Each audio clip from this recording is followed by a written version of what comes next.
আজকে আমি গোলবাড়ি স্টাইলে চিকেন কষা বানাবো। প্রথমে আমি টক দই দিয়ে দেব,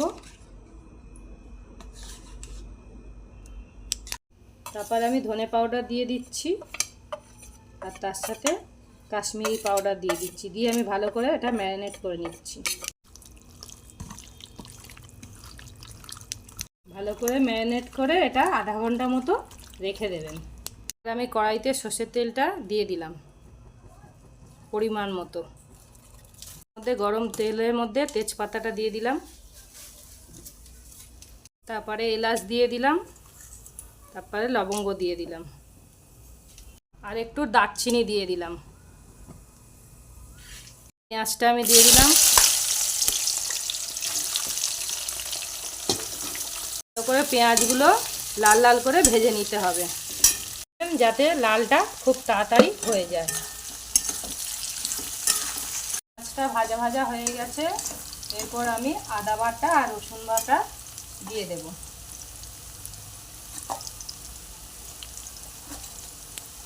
দিয়ে এটাকে আমি ভালো করে আবার ভাজা ভাজা করে নেব। পেঁয়াজ রসুন আদা আমার পুরো ফ্রাই হয়ে গেছে। এবার আমি মশলাগুলো একে একে দিয়ে দেব। লঙ্কার গুঁড়ো, হলুদ গুঁড়ো, জিরের গুঁড়ো আর একটু ধনের গুঁড়ো দিয়ে আমি এটাকে পুরো গ্রেভি টাইপের একটু জল দেব।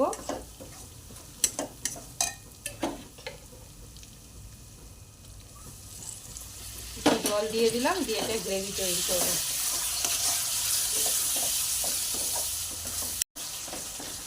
জল দেওয়ার পরে গ্রেভিটাকে ভালো করে তৈরি করে নিতে হবে।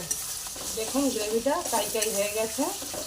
এবার আমি ম্যারিনেট করা চিকেনগুলো এর মধ্যে দিয়ে দিচ্ছি।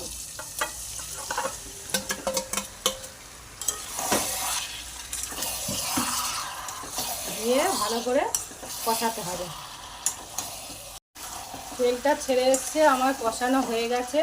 আর আমি তো আগে নুনটা দিয়েই ছিলাম, আমি আর একটু পরিমাণ মতো নুন আর একটু চিনি দিয়ে দেব।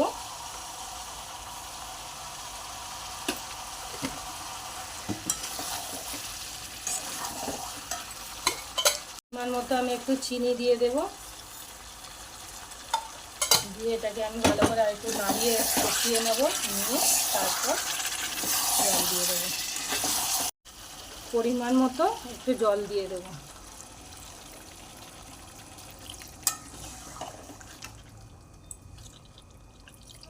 এবার এটাকে আমি 15 মিনিট ঢাকা দিয়ে বয়েল করতে দেব। আমার চিকেনটা তৈরি হয়ে গেছে।